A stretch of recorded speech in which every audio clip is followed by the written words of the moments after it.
Una de las razones por las cuales la Constitución, como norma jurídica, como fuente de derecho, es relevante, radica en el reconocimiento de los derechos fundamentales, ¿no? Y un claro ejemplo de ello es lo que encontramos, al menos en nuestro ordenamiento jurídico, en el artículo 2, ¿no? Ahí está reconocido todo un conjunto de derechos. Uno de ellos nos llama la atención. Está consagrado en el numeral 16 y es el derecho a la propiedad. Si nosotros queremos conceptualizar la propiedad desde un ámbito civil, vamos a encontrar que se trata de un derecho exclusivo, un derecho excluyente y con vocación o tendencia a la perpetuidad.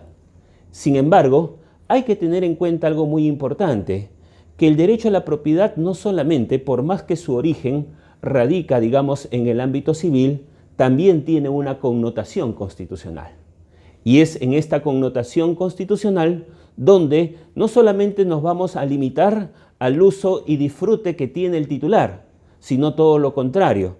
También debemos considerar que el ejercicio del derecho a la propiedad tiene que ser con armonía respecto al bien común y además de ello tiene que ser también dentro de los límites que establece la ley. Esto es lo que el Tribunal Constitucional peruano denomina la función social de la propiedad. En ese sentido, la propiedad no solamente constituye también un derecho, sino que al mismo tiempo su reconocimiento es vital para que los diferentes individuos, las diferentes personas, puedan realizar sus actividades, dentro de ellas sus actividades económicas. Esa es la razón por la cual, el capítulo económico de diferentes constituciones, que en doctrina conocemos como Constitución Económica, reconoce a la propiedad como uno de los principios rectores. Así, una vez más, refiriéndonos al caso peruano, encontramos que en el capítulo económico de nuestra Constitución, específicamente el título 3, reconoce el modelo de economía social de mercado. Si nosotros tratamos de conceptualizar este modelo de economía social de mercado, vamos a encontrar que hay, digamos, dos grandes soportes, dos grandes columnas respecto a este modelo económico. En primer lugar, el reconocimiento o la premisa de que es el mercado el mejor mecanismo asignador de recursos. Y esa es la razón por la cual se reconoce que el mercado tiene que funcionar libremente, hay que dotar a los diferentes agentes económicos en su calidad de ofertantes y demandantes, en su calidad de empresas y consumidores, hay que dotarlos de diferentes, digamos, libertades. En pocas palabras, hay que reconocerles una libertad de actuación. Pero no olvidemos que también es importante el segundo pilar. Y el segundo pilar tiene que ver definitivamente con el bienestar general. Por eso el nombre no de economía de mercado, sino de economía social de mercado. Entonces, así como es importante reconocer la libertad de actuación del mercado, es importante también orientarlo hacia la consecución del bienestar general. Y es esto último lo que finalmente origina una intervención necesaria, una intervención inevitable por parte del Estado. Entonces, de esta conjunción, por un lado, el libre funcionamiento del mercado y por otro lado, ¿no?, la necesidad de procurar el bienestar general, es que obtenemos dos consecuencias importantes. Primero, el reconocimiento de la intervención, como ya hemos dicho, necesaria del Estado, pero una intervención subsidiaria y solidaria. ¿Por qué subsidiaria? Porque ya hemos dicho, estamos frente a un modelo que pretende que el privado actúe libremente. Por lo tanto, se entiende que la intervención del Estado es una intervención fundamentalmente subsidiaria. Pero ello no quiere decir que el Estado se ponga una venda en los ojos. Esto no quiere decir que el Estado finalmente dé a las espaldas al funcionamiento del mercado, si es que lo que se quiere finalmente es también el bienestar general. Y esa es la razón por la cual nuestra Constitución, en su artículo 58, establece que el Estado tiene que actuar prioritariamente en ciertos sectores. O sea, más allá, ¿no?, de la libertad de oferta y demanda, el Estado tiene que actuar prioritariamente en sectores o actividades o servicios como la educación, la salud, la infraestructura, los servicios públicos. Como consecuencia de ello, si bien es cierto, no tenemos un Estado intervencionista, económicamente hablando, no tenemos un Estado reglamentarista, pero sí tenemos, por ejemplo, un Estado orientador. Tenemos un Estado corrector. Tenemos un Estado garantista. Tenemos un Estado regulador. Tenemos un Estado que interviene como agencia de competencia. Tenemos un Estado que interviene como agencia de consumo. Esta es la primera gran consecuencia de este modelo económico. Pero hay una segunda consecuencia, como ya lo hemos mencionado. Y esta segunda consecuencia es el reconocimiento de principios y derechos medulares en este modelo económico social de mercado. ¿A qué principios y derechos medulares nos estamos refiriendo? La libre iniciativa privada, por ejemplo, ¿no? O sea, la libertad que tiene el privado para poder realizar la actividad económica de su elección. La libertad de empresa, que según el Tribunal Constitucional, su contenido esencial, ¿no?, está conformado por la libertad que tiene aquel privado para poder crear, para poder organizar, para poder dirigir e inclusive, de ser el caso, poder cerrar la empresa. Lo mismo hablamos de aquella libertad que tienen los diferentes agentes económicos que concurren en el mercado para competir libremente. Claro está que nos estamos refiriendo a la libre competencia. La libertad de contratación en sus dos dimensiones. La libertad de contratar. ¿Con quién contrato? ¿Qué contrato? Y finalmente la libertad contractual, ¿no?, que es las cláusulas, lo que en sí se va a contratar. Y aquí justamente es donde queremos aterrizar en el derecho de propiedad. Entonces, desde el punto de vista del capítulo económico de la actual Constitución, ¿no?, desde el punto de vista de la Constitución económica, la propiedad se erige como una institución fundamental. Esa es la razón por la cual el artículo 70 de la actual Constitución, dentro del título tercero, dentro de su capítulo económico, reconoce que la propiedad es inviolable, ¿no?, como garantía fundamental. Sin embargo, esta inviolabilidad de la propiedad dentro de un Estado que procura el bienestar general, dentro de un modelo de economía social de mercado, como ya hemos señalado, su ejercicio tiene que ser en armonía con el bien común y dentro del límite de la ley, la función social de la propiedad. Pero asimismo, la Constitución reconoce como excepción a la inviolabilidad de la propiedad, ¿no?, lo que conocemos como la expropiación. Sin embargo, esa expropiación, como excepción a la regla, claro está, tiene que cumplir requisitos concurrentes. Un primer requisito concurrente propio de un modelo económico que procura el bienestar general, ¿cómo no?, es la necesidad pública o la seguridad nacional. Entonces, solamente por razones de necesidad pública y de seguridad nacional se puede concebir la expropiación. Además, por supuesto, dentro, ¿no?, de un Estado que se basa, un Estado constitucional de derecho, que se basa en la separación de poderes, que se basa justamente en los frenos y contrapesos entre los poderes del Estado, qué duda cabe que el segundo requisito es que haya una ley autoritativa. El Congreso tiene que emitir una ley. Y finalmente, claro está, tenemos que pensar en aquella persona la cual está siendo despojada de su propiedad, ¿no? Entonces ahí viene el requisito de una indemnización justipreciada.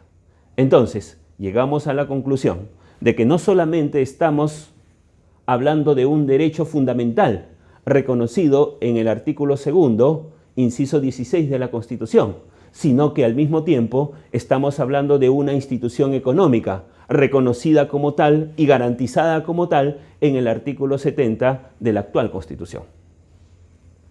Pero más allá de las disposiciones constitucionales a las cuales nos hemos referido, nos llama la atención el artículo 60.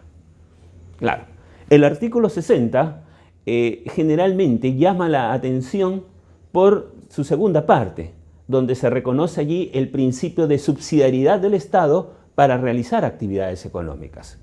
Y es bueno recordar que nuestro modelo económico no prohíbe al Estado realizar actividad económica. Sin embargo, lo sujeta a los requisitos concurrentes de la subsidiariedad. Pero en esta ocasión, debido al tema, la propiedad que queremos comentar con ustedes, no vamos a hacer hincapié en esta segunda parte del artículo 60, sino en esta oportunidad vamos a aterrizar en la primera parte, en aquella que reconoce no solamente el pluralismo económico, sino también en aquella en la cual el Estado reconoce las diferentes formas de propiedad y de empresa. Entonces, no es que solamente cuando hablamos de propiedad nos tenemos que referir al artículo 2, inciso 16, al artículo 2, inciso 16. No solamente en el artículo 70 nos tenemos que fijar, sino también estamos ante una Constitución que obliga al Estado a reconocer las diferentes formas de propiedad. Claro, cuando nosotros hablamos de propiedad, inmediatamente nos trasladamos, por supuesto, al derecho civil. Nos trasladamos inmediatamente al Código Civil. Qué duda cabe que en el libro de reales del Código Civil está regulada justamente la propiedad y las diferentes atribuciones que tiene quien ostenta, quien es titular, quien ejerce esa propiedad. Sin embargo, dentro de este libro de derechos reales encontramos el artículo 884. Este artículo 884 del Código Civil establece que la propiedad inmaterial se regirá por la normativa especial. Más allá de un error notorio en la redacción, se entiende que un derecho, en la propiedad es un derecho y que todo derecho es inmaterial. Qué duda cabe que aquí el legislador lo que ha querido decir es que la propiedad sobre los bienes inmateriales se rige por la normativa especial. Una pregunta que cae por gravedad es: ¿y por qué el Código Civil no regula también la propiedad sobre los bienes inmateriales? ¿Por qué el legislador no incluyó dentro del articulado, dentro del cuerpo, del Código Civil, la propiedad sobre los bienes inmateriales? La razón, seguramente, es que no olvidemos de que los bienes inmateriales tienen características diferentes, características muchas veces opuestas a la de los bienes materiales muebles o inmuebles. Y esto lo desarrolla bastante bien el análisis económico del derecho. Desde un punto de vista económico, hay diferencias insalvables entre los bienes materiales y los bienes inmateriales, como por ejemplo el consumo no rival, Mientras que en los bienes materiales encontramos un consumo rival, en los bienes inmateriales encontramos un consumo no rival. Vamos, si bien es cierto, un paquete de galletas lo podemos comer entre 2 o más personas, sin embargo, una galleta, en el instante que una persona lo está comiendo, solamente lo puede comer, lo puede consumir él y nadie más. Estamos hablando de un consumo rival. En cambio, los bienes inmateriales, una creación intelectual, por ejemplo, una obra, puede ser leído por 2 o más personas en un momento determinado y en lugares distintos. Estamos hablando de un consumo no rival. De la misma manera, tendríamos que referirnos a los costos de exclusión. Los bienes materiales, debido a que son percibibles por los sentidos, debido a que son tangibles, entonces los costos de exclusión no son altos, son costos de exclusión bajos, Si alguien me está despojando de mi propiedad, ¿no? Una acción de reivindicación, una acción posesoria, ¿no? La determinación de linderos de una cerca nos va a permitir, ¿no? Ejercer este derecho excluyente sobre nuestra propiedad, excluyente por supuesto respecto a terceros. Sin embargo, la pregunta es ¿cómo puedo excluir a terceros de algo que es incorpóreo, de algo que no se puede percibir, ¿no? Ahí encontramos una segunda gran diferencia.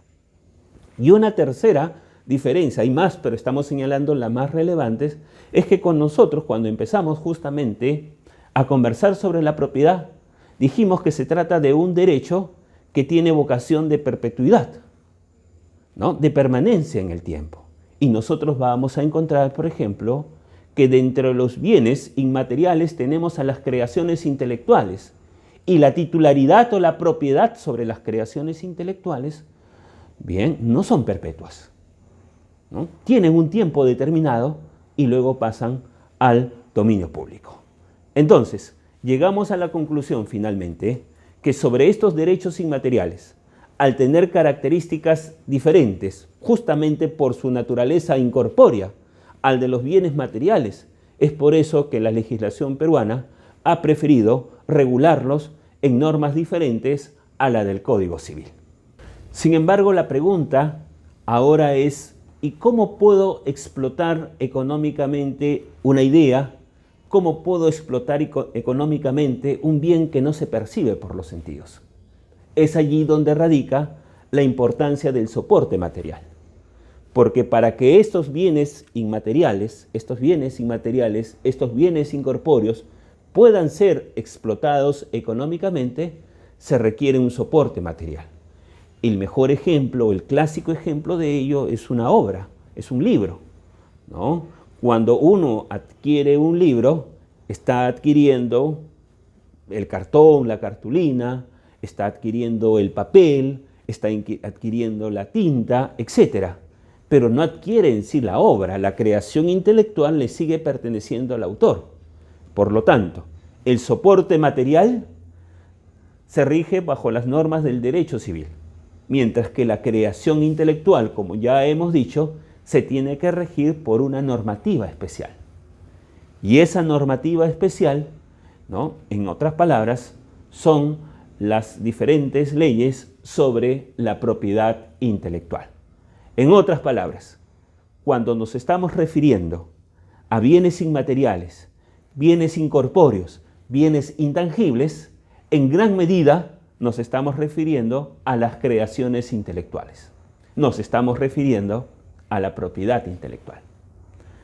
Cuando nosotros mencionamos que la segunda parte del artículo 60 de nuestra Constitución establece que el Estado reconoce las diferentes formas de propiedad, una de esas formas de propiedad, que duda cabe, es la propiedad intelectual. Esa propiedad intelectual descansa, radica sobre un derecho de exclusividad. Este derecho de exclusividad, de acuerdo a la doctrina, tiene dos dimensiones. En primer lugar, un derecho de uso y disfrute, ¿no? El autor puede usar o disfrutar de su obra, ¿no? El artista puede usar o disfrutar de su pintura, de su acuarela. La empresa puede usar o disfrutar su marca. Entonces tenemos un derecho de uso y disfrute. Pero por otro lado tenemos una dimensión negativa que tiene que ver con la oponibilidad, el derecho de quien ostenta la propiedad, el derecho que tiene el titular para oponerse frente a terceros. Ahora bien, cuando nos referimos a propiedad intelectual, nos estamos refiriendo, como ya hemos dicho, a este derecho de exclusividad, a este derecho de apropiación, que se ejerce, por un lado, sobre creaciones intelectuales de aplicación comercial, de aplicación industrial, como por ejemplo, aquellos que nos permiten diferenciar, distinguir en el mercado, en el comercio, productos, servicios o actividades económicas, lo que nosotros conocemos con el nombre de signos distintivos. Y dentro de estos signos distintivos fundamentalmente tenemos a las marcas, a los nombres comerciales, lemas comerciales y denominaciones de origen.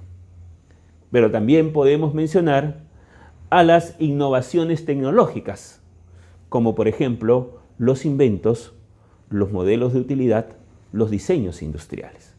Entonces, aquí estamos hablando de creaciones intelectuales cuya protección radica fundamentalmente, bien, en el gran aporte que le hace al comercio, en el gran aporte que se le hace a la industria, y claro, si hablamos de inventos, por supuesto, podemos extenderlo al gran aporte que se realiza a la sociedad. Sin embargo, estas creaciones intelectuales tienen algunas características que vale la pena mencionar. En primer lugar, la territorialidad, la cual, si bien es cierto, tiene algunas excepciones, pero la regla en sí es que estos van a estar protegidos en aquellos países donde finalmente se registró o se patentó. Y es que el otro requisito también es que al menos en nuestro ordenamiento jurídico requieren registro, requieren patente. O sea, se basa en un sistema constitutivo de derechos. Bien, yo puedo usar mi marca, bien, pero mientras no la registre, yo no tengo el derecho de exclusividad de acuerdo a nuestro ordenamiento jurídico. Yo puedo tener una excelente idea innovadora, pero mientras no la patente, definitivamente no tengo la protección legal. Sin embargo, llámese en signos distintivos y llámese en invenciones tecnológicas, bien, lo que es el periodo o la duración de la protección varía. Si hablamos de signos distintivos, el registro, por ejemplo, de una marca me da una protección durante 10 años, aunque se puede renovar indefinidamente. Pero claro está, la protección legal para que se mantenga requiere que el registro se renueve en todo caso. Si el registro no se renueva, caduca, ¿no?, mi derecho de exclusividad sobre la marca. En el caso de las invenciones, por ejemplo, es distinta, porque las patentes tienen una vigencia de 20 años. Superado este periodo de vigencia de 20 años, esta patente pasa al dominio público. Esa vocación de perpetuidad, por ejemplo, que habíamos hablado de la propiedad sobre los bienes materiales, muebles o inmuebles, no se encuentra aquí. Bien. Sin embargo, cuando hablamos también de estas creaciones aplicables a la industria o aplicables al comercio, no olvidemos que no tiene un referente constitucional directo, sino estamos hablando de derechos que están reconocidos en la ley, pero no expresamente en la Constitución.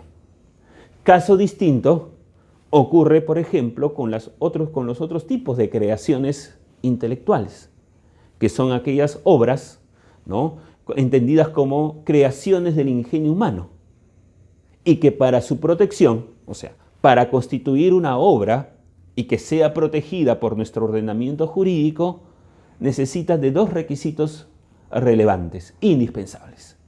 En primer lugar, la originalidad o individualidad, teniendo en cuenta que la originalidad es la impronta del autor, el mundo interno del autor, aquella suma de vivencias, ¿no?, aquella suma de circunstancias que forman su mundo interno y que se plasma en la obra. Eso es la originalidad o individualidad.